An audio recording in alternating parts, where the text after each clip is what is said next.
ప్రతిధ్వనికి స్వాగతం. రాష్ట్రంలో వ్యవసాయ రుణాల పంపిణీ లక్ష్యం చేరుకునేది ఎప్పుడు? ఏటా రాష్ట్ర స్థాయి బ్యాంకర్ల సమావేశం క్రమం తప్పకుండా నిర్వహిస్తూ ఉంటారు. ప్రభుత్వం వైపు నుంచి, బ్యాంకర్ల వైపు నుంచి ఘనమైన లక్ష్యాలు నిర్దేశించుకుంటూ ఉంటారు. వాటిని ఎలా చేరుకోవాలని విస్తృత స్థాయిలో చర్చిస్తూ ఉంటారు. కానీ అవన్నీ అయిపోయాక అంతిమ లబ్ధిదారులైన రైతులకు చేరుతున్న పంట రుణాలెంత? ఇదే ప్రశ్న చాలా సంవత్సరాలుగా రైతు సంఘాలను, వ్యవసాయ రంగం నిపుణుల్ని కలిసివేస్తోంది. మరి ఈ విషయంలో రాష్ట్రంలో ఏం జరుగుతోంది? పంట రుణాలపై అధ్యయనాలు ఏం చెబుతున్నాయి? వ్యవస్థాగత పరపతి సౌకర్యం ప్రతి రైతును చేరుకోవడానికి ఏం చేయాలి? ఇదే అంశంపై ఈరోజు ప్రతిత్వంలో చర్చిద్దాం. చర్చలో పాల్గొంటున్న వారు విస్సా కిరణ్ గారు, రైతు స్వరాజ్య వేదిక కన్వీనర్, అండ్ పోతినేని సుదర్శన్ గారు, రాష్ట్ర రైతు సంఘం అధ్యక్షులు. కిరణ్ గారు, మీతో మొదలెడదాం. సార్, రాష్ట్రంలో ఏటా రైతుల కోసం పంట రుణాల వితరణ లక్ష్యాలనైతే భారీగానే నిర్దేశించుకుంటున్నారు. కానీ వాటిలో ఎంత మేరకు పూర్తి చేస్తున్నారు? మీ అధ్యయనాలు ఏం చెప్తున్నాయండి? అదే అండి, మీరు చెప్తున్నట్టుగా పంట రుణాల లక్ష్యాలు అయితే చాలానే భారీగానే చెప్తున్నారు. కానీ వాస్తవానికి వాళ్ళు చెబుతున్న లక్ష్యాలలో 50% దాకా కూడా రీచ్ అవ్వట్లేదు.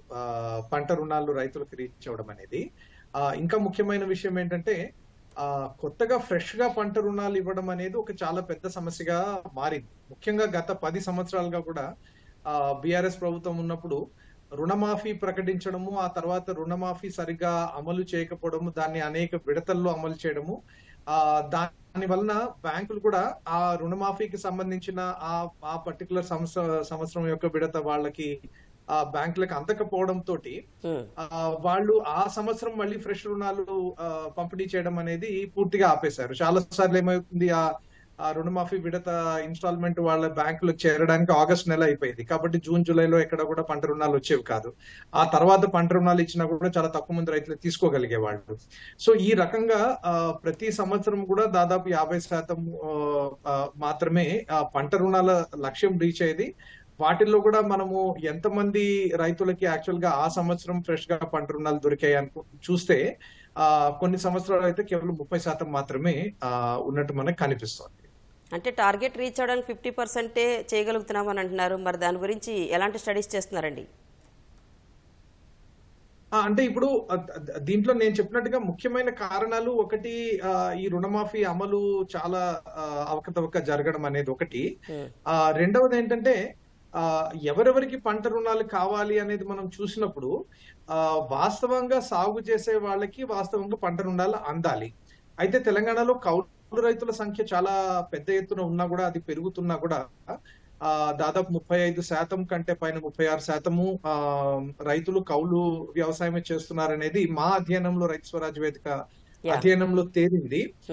కానీ వాళ్ళలో పంట రుణాలు కౌలు రైతుగా, వాళ్ళకి సొంత భూమి ఉంటే 1 ఎకరం ఉంటే ఆ 1 ఎకరం మీద పంట రుణం రావచ్చు. కానీ కౌలు రైతుగా మాత్రం వాళ్ళు పూర్తిగా ప్రైవేట్ రుణాల మీదనే, వడ్డీ వ్యాపారాల మీదనే ఆధారపడే పరిస్థితి కూడా ఉంది. కాబట్టి వాస్తవంగా సాగు చేస్తున్న వాళ్ళకి చాలా మందికి పంట రుణాలు అసలు లభించట్లేదు. కానీ ఎవరైతే సాగు చేయకుండా కూడా భూమి పట్ట వాళ్ళ పేరు మీద ఉండొచ్చు, వాళ్ళు ఎక్కడో హైదరాబాద్ లో ఉండొచ్చు, బాంబేలో ఉండొచ్చు, అమెరికా, దుబాయ్ లో ఉండొచ్చు, కానీ వాళ్ళందరికీ పంట రుణాలు మాత్రము వాళ్ళు పంట రుణాల పేరుతోటి వాళ్ళు రుణాలు తీసుకోవడం జరుగుతుంది. మళ్ళీ రుణమాఫీ కూడా వాళ్ళకే అమలు జరగడం కూడా జరుగుతుంది. కాబట్టి ఇవి చాలా ముఖ్యమైన సమస్యలుగా మన పంట రుణాల వ్యవస్థలో ఉన్నాయి. దీన్ని పరిష్కరించాల్సిన అవసరం ఎంతైనా ఉంది. ఓకే, సుదర్శన్ గారు, సాధారణంగా ప్రైవేటు మార్గాల్లో రైతులు సమీకరించుకునే అప్పులకి, బ్యాంక్ రుణాలకి తేడా ఏంటండి? ఎస్ఎల్బీసీ లక్ష్యాలు చేరుకోకపోవడం వల్ల రైతులు ఎదుర్కొంటున్న ఇబ్బందులు ఏంటి? ప్రైవేట్ అప్పులకి, బ్యాంక్ అప్పులకి చాలా తేడా ఉంటుందండి. ఒకటి, వ్యవసాయం చేయాలి అంటే రైతుకి భూమి ఎంత కీలకమో పెట్టుబడి కూడా అంత కీలకం. ఇప్పుడు ప్రభుత్వం రైతాంగానికి అప్పులు ఇవ్వాలి అని చెప్పేసి అనేది, అంటే వ్యవసాయం సక్రమంగా సాగాలి అంటే రుణాలు ఇవ్వాలి అని చెప్పి ఆ రుణాలకు సంబంధించినటువంటి అనేక చట్టాలు తీసుకొని వచ్చి రుణాలు ఇస్తూ ఉన్నారు. ఈ రుణాలకు సంబంధించినటువంటి చట్టాలు ఎప్పటివి కాదు. 1950లో హైదరాబాద్ రాష్ట్రం ఉన్నప్పుడే ఒక చట్టాన్ని తీసుకొని వచ్చారు. అట్లాగే ఆ తర్వాత 1968లో అగ్రికల్చరల్ కార్పొరేషన్ యాక్ట్ అని చెప్పేసి ఒక చట్టాన్ని తీసుకొని వచ్చారు. ప్రధానంగా 1981లో వచ్చినటువంటి నాబార్డు చట్టము అనేది ఈ దేశంలో ఉన్నటువంటి రైతాంగానికి రుణాలు సక్రమంగా అందించడానికి అవసరమైనటువంటి ప్రయత్నం చేయడం కోసం తీసుకొని వచ్చినటువంటి చర్చ. National bank of rural development పేరుతోని ఉన్నటువంటి ఆ బ్యాంకు ఈ దేశంలో ప్రధానంగా తెలంగాణ రాష్ట్రంలో ఇప్పుడు కిరణ్ గారు చెప్పినట్టుగా కౌలు రైతులు ఎక్కువ సంఖ్యలో ఉన్నారు. ప్రధానంగా సన్నా చిన్నకారు రైతులు ఎక్కువ సంఖ్యలో ఉన్నారు. సన్నా చిన్నకారు రైతులకి ప్రైవేటు వాళ్ళు ఎవరైనా అప్పు ఇవ్వాలి అని చెప్పేసి అంటే ఆ అప్పు సాధారణంగా ఇవ్వరు. ఒకవేళ ఇస్తే భూములు తనఖాలు పెట్టుకొని ఇస్తారు. భూములు తనఖాలు పెట్టుకొని కూడా బ్యాంకులు ఇచ్చేటటువంటి వడ్డీ కంటే 1కి 10 ఎక్కువ వడ్డీ రేటుతోని ఇస్తారు. ఇప్పుడు కొంచెం తగ్గింది, కానీ ఇటీవల కాలం వరకు ప్రైవేటు వ్యాపారుల దగ్గర భూములు తనఖాలు పెట్టి తీసుకొని వచ్చి వ్యవసాయం చేసినటువంటి వాళ్ళు ఎక్కువ మంది భూములు కోల్పోయినటువంటి పరిస్థితిని మనం చూస్తూ ఉన్నాం. ఈ సన్నా చిన్నకారు రైతుల్లో కూడా ప్రధానంగా ఎస్సీలు, ఎస్టీలు, ఇతర వెనుకబడినటువంటి కులాలకు చెందినటువంటి వాళ్ళు ఎక్కువ మంది ఉంటారు. వాళ్ళకి ఈ అప్పు పుట్టడము అని చెప్పేసి అనేది పెద్ద సమస్య. ఇవాళ బ్యాంకులు ఇట్లాంటి వాళ్ళందరినీ సక్రమమైనటువంటి పద్ధతుల్లో ఆదుకోవాల్సినటువంటి పరిస్థితి ఉంది. దానికోసమే చట్టాలు వచ్చినాయి. ఆ చట్టాలు ఇప్పుడు నాబార్డు ఉంది. నాబార్డు వివిధ బ్యాంకులకి, సహకార సంస్థలకి, అట్లాగే కోఆపరేటివ్ సొసైటీలకి, వీటన్నిటికీ నిధులు సమకూర్చుకునేటటువంటి పనిచేసేది చేస్తుంది.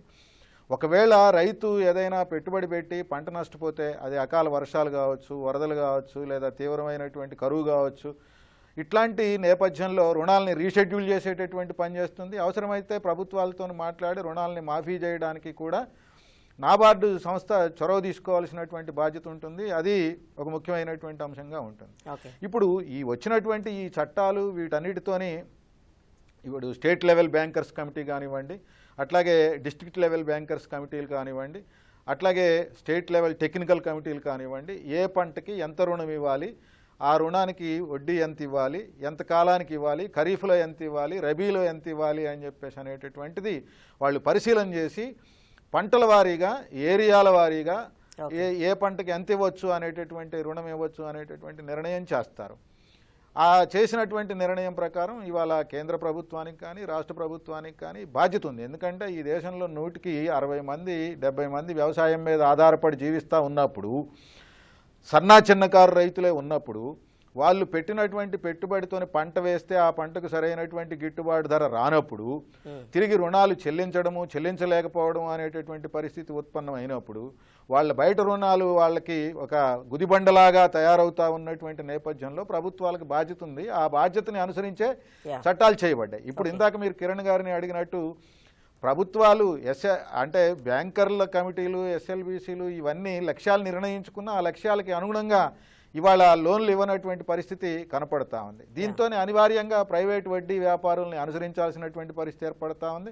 ఒకవేళ లోన్లు ఏదైనా ఇచ్చినా, ఇప్పుడున్నటువంటి లోన్లు చూస్తే మన దగ్గర 2014 నుంచి మొదలు పెడితే ప్రధానంగా 2018లో వచ్చింది, 2016లో రుణ విముక్తి కమిషన్ పేరుతో వచ్చినటువంటిది, వీటన్నిటితోని రుణాలు రీషెడ్యూల్ చేయడం, అంటే బుక్ అడ్జస్ట్మెంట్స్ చేయడం జరుగుతూ ఉంది తప్ప సక్రమంగా ప్రతి సంవత్సరము రుణాలు ఇవ్వడము, తీసుకోవడం అనేటటువంటి పద్ధతి అమలు జరగడం లేదు. దీనివల్ల ఎక్కువ మంది ఇబ్బంది పడతా ఉన్నటువంటి పరిస్థితి ఉంది. ఇవాళ తేడా ఏమిటి అని అంటే, ఒకటి ప్రైవేటు వాళ్ళతోని వేధింపులు ఎక్కువ ఉంటాయి, నష్టాలు ఎక్కువ ఉంటాయి, వడ్డీ ఎక్కువ ఉంటుంది, భూములు కోల్పోవడం ఉంటుంది. బ్యాంకులకు సంబంధించి బ్యాంకులు ఇవ్వాల్సినటువంటి పద్ధతుల్లో ఇస్తే వ్యవసాయాన్ని అభివృద్ధి చేసుకోవడానికి ఉంటుంది. స్వల్పకాలిక రుణాలు ఉంటాయి, దీర్ఘకాలిక రుణాలు ఉంటాయి. వ్యవసాయము, వ్యవసాయ అనుబంధ రంగాలు, వీటన్నిటికీ సంబంధించి ప్రభుత్వాలు ఒక ప్రణాళిక ప్రకారం ఇవ్వడం కోసం చట్టాలు అయితే చేశారు. ఆ చట్టాలు కొంతమేరకు మాత్రమే అమలు చేస్తూ ఉన్నారు, కొంతమందికి మాత్రమే అమలు చేస్తూ ఉన్నారు. ఈ రకమైనటువంటి తేడా చట్టాన్ని అమలు చేయడంలో ఉండడం మూలంగా అనివార్యంగా కొంతమంది ప్రైవేటు వడ్డీ వ్యాపారుల్ని అనుసరించి ఇబ్బందులు కావాల్సినటువంటి పరిస్థితి ఏర్పడుతూ ఉంది.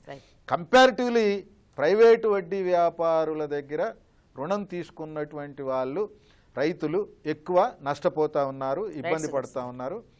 ప్రభుత్వ బ్యాంకుల దగ్గర రుణం తీసుకున్నటువంటి వాళ్ళు కూడా ఇబ్బంది పడతా ఉన్నారు రకరకాల కారణాల రీత్యా. కానీ కంపారిటివ్లీ ఇది చాలా తక్కువ. రుణం పొందినటువంటి వాళ్ళకు ఉండేటటువంటి ఇబ్బంది ఇది చాలా తక్కువ. రైట్. కిరణ్ గారు, పంట రుణాల వితరణలో జిల్లాలు, ప్రాంతాల వారీగా కూడా తేడాలు ఉంటున్నాయి. కొన్ని చోట్ల లక్ష్యాన్ని మించుతుంటే కొన్ని చోట్ల కనీసం 50% కూడా చేరుకోలేకపోతున్నారు. ఇందులో మర్మం ఏంటి? మీరు చెప్పింది చాలా కరెక్ట్ అండి. ఇప్పుడు 2022లో ఖరీఫ్ లో ఎంత పంట రుణాలు లక్ష్యం ఎంత పెట్టుకున్నారు, దాంట్లో ఎంతవరకు పంపిణీ అని చూసుకుంటే రాష్ట్రం మొత్తంగా చూసుకుంటే వాళ్ళ లక్ష్యం ఏమో 67,000 కోట్లు, అంటే 67,864 కోట్ల రూపాయలు లక్ష్యంగా పెట్టుకుంటే దాంట్లో కేవలము 23,793 కోట్లు మాత్రమే వాళ్ళు పంపిణీ చేశారు. యాక్చువల్ గా రుణాల పంపిణీ అంటే 35% మాత్రమే. రాష్ట్ర వ్యాప్తంగా సగటు చూసుకుంటే కేవలం 35% ఉంది. అయితే 2022 ఖరీఫ్ లోనే వివిధ జిల్లాలది చూసుకుంటే ఇప్పుడు వికారాబాద్ జిల్లాలో అయితే కేవలం 23%.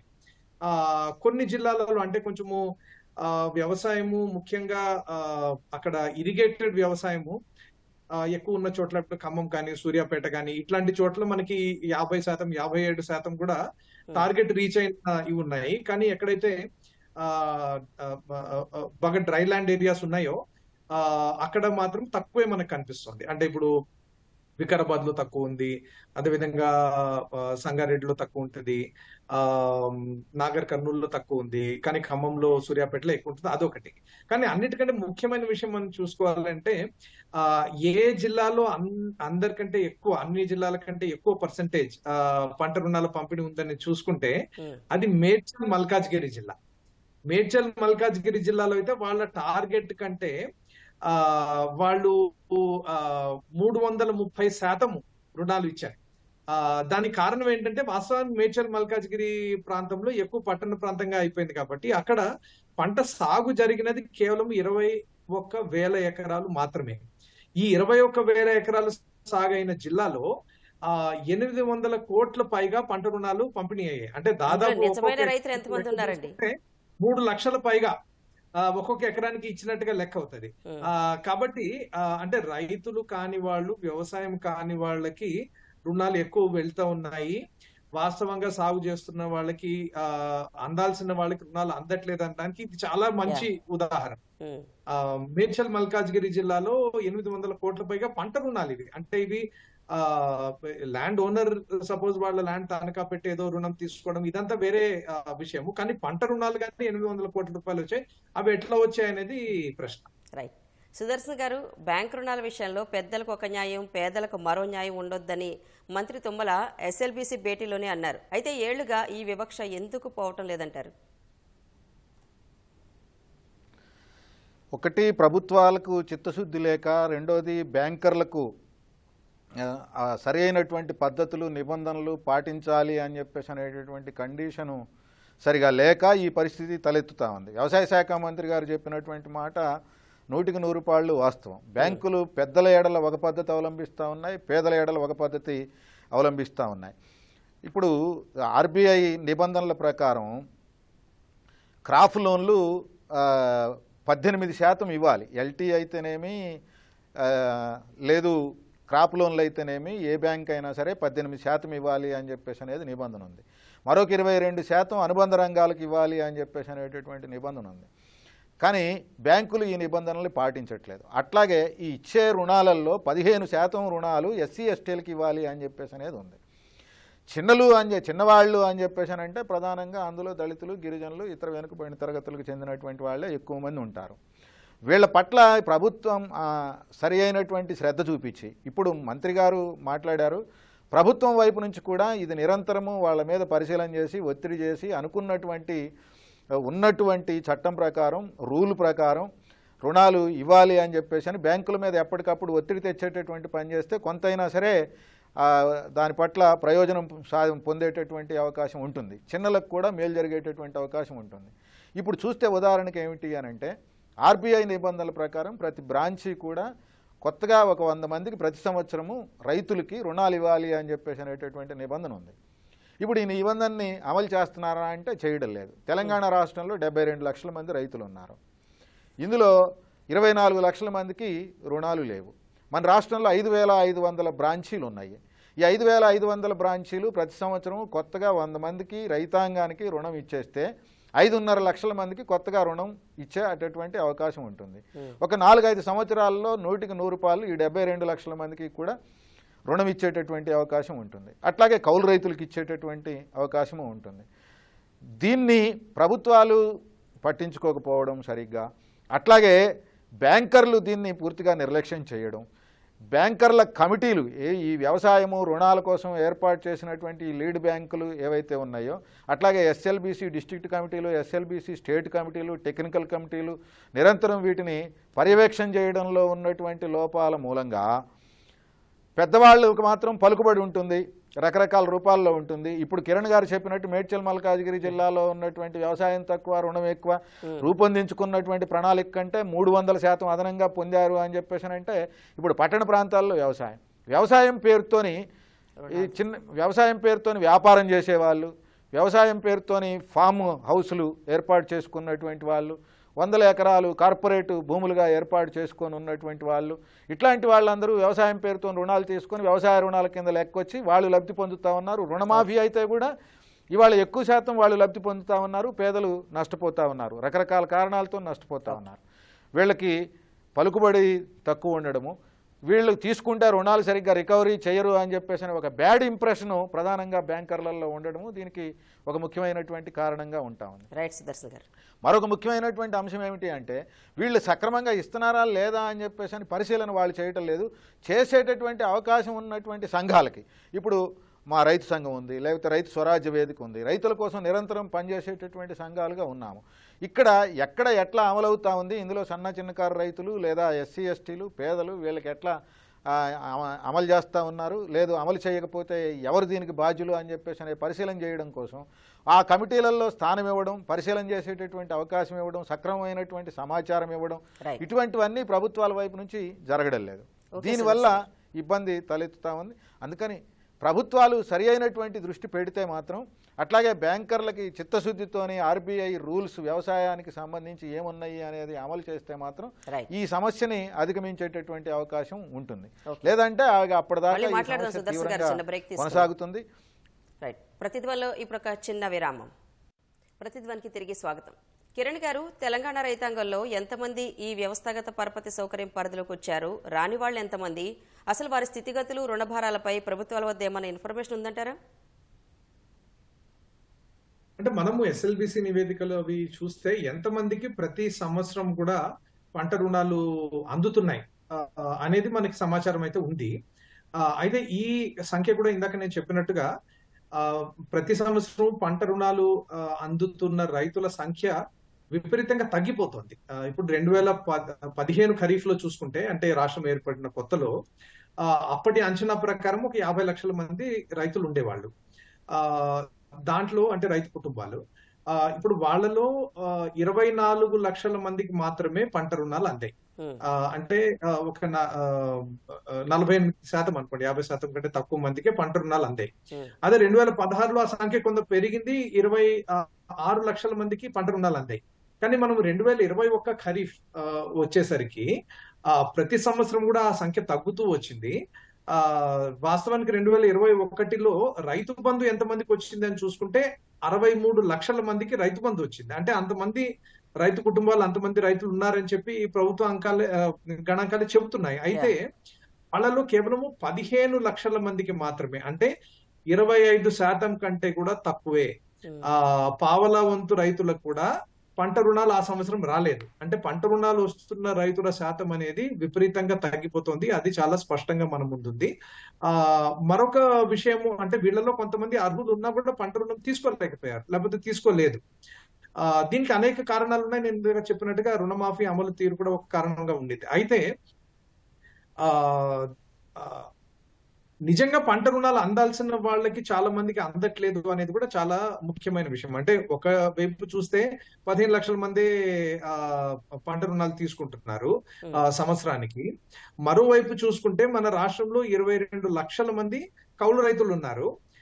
వాళ్ళు ప్రతి సంవత్సరం కూడా పెట్టుబడి పెడుతున్నారు. ఆ పెట్టుబడి కోసం వాళ్ళు ప్రైవేట్ అప్పులు తీసుకొని వడ్డీ వ్యాపారుల దగ్గర 24%, 36% వడ్డీకి అప్పులు తీసుకొని చాలా మంది వందలాది మంది కౌలు రైతులు ప్రతి సంవత్సరం ఆత్మహత్య కూడా చేసుకునే పరిస్థితి ఏర్పడుతుంది.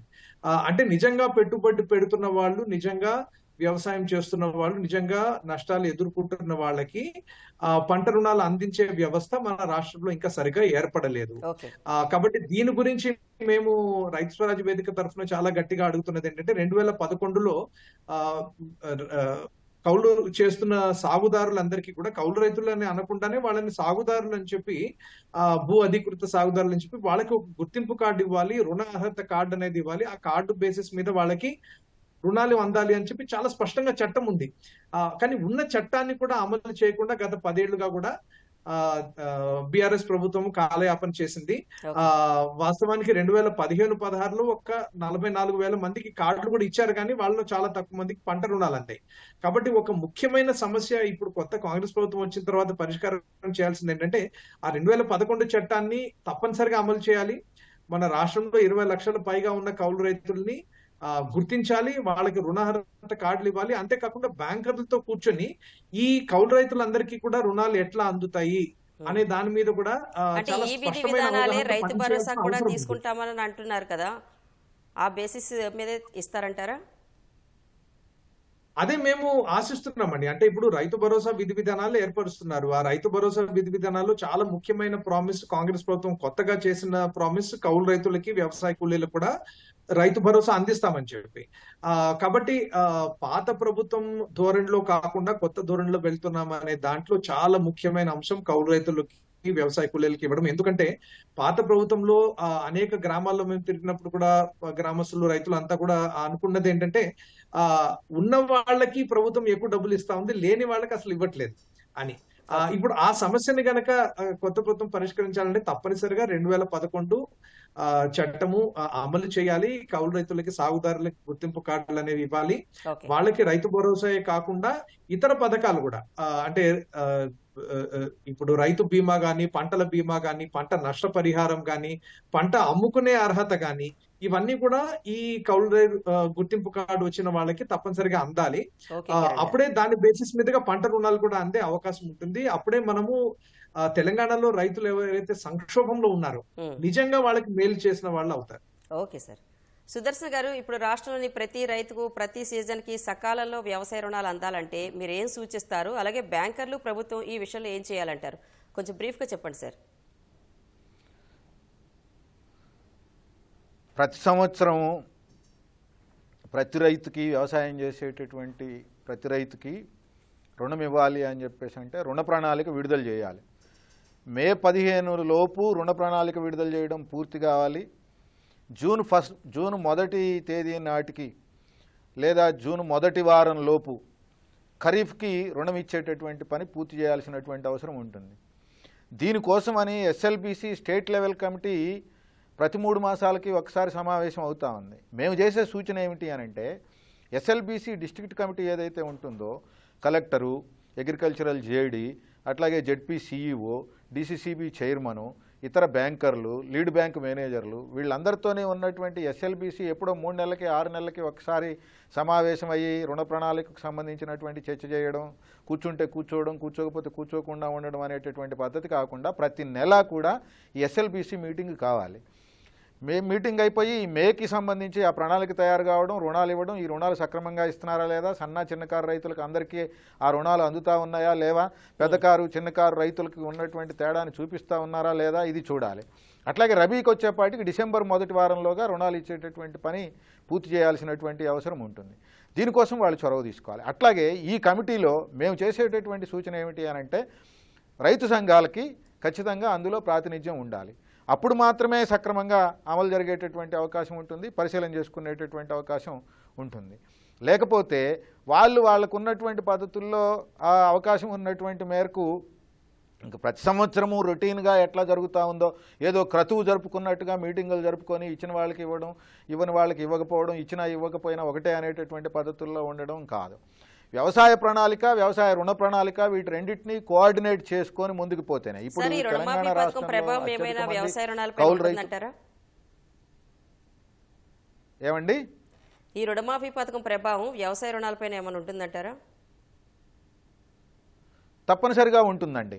ఎప్పుడు ఉంటుంది అని అంటే మీరు రుణం మాఫీ చేయడంతోనే సరిపోదు. ఇప్పుడు ప్రభుత్వం రుణం మాఫీ చేయడంతోనే సరిపోదు, కొత్తగా రుణాలు ఇవ్వాలి.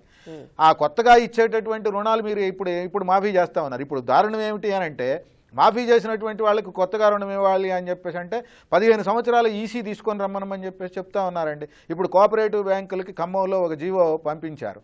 ఆ జీవోని పరిశీలించి చూస్తే ఏమిటి అని అంటే 15 సంవత్సరాలు ఈసీ తీసుకొని రావాలి అని చెప్పి.